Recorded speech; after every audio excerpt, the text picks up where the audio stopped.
I'm Dr. Tom Haberman from Mayo Clinic Rochester, the Mayo Clinic College of Medicine and Sciences. I'm a professor of medicine.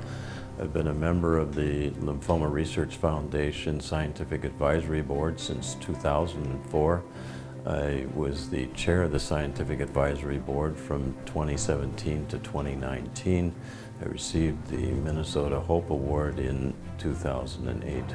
Emotional support can come in multiple directions. I think from experiential perspective, patients who also have the same disease, and even meetings such as the Lymphoma Research Foundation meetings for patients have really been able to bring individuals together for that kind of support. Secondly, spouse can be incredibly important.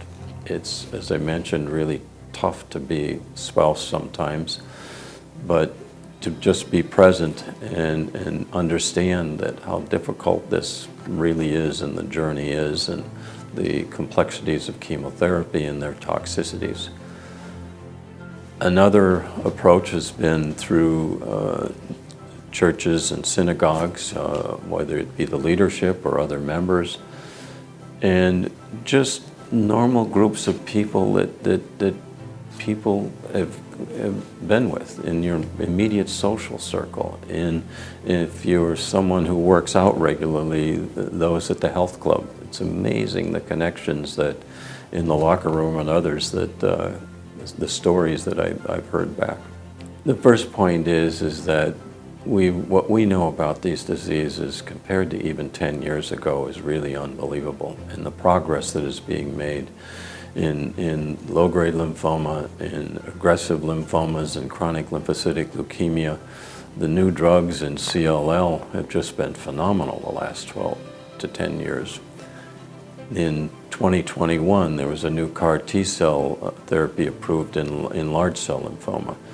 Then along came a CAR T-cell approved in mantle cell lymphoma. Then it became approved in follicular lymphoma.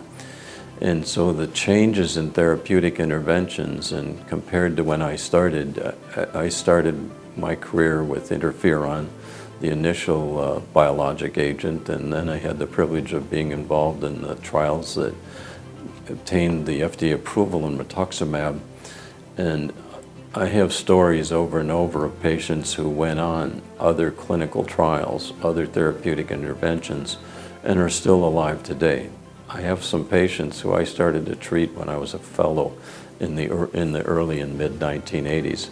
It's not that they were only on one treatment, but they went on different trials, different approaches, and we're going to have different approaches. The biologic era that we're in now is really extraordinary, and the discoveries that are ongoing in genomics are just unbelievable, and I don't think there can be or has been a more hopeful time about the future.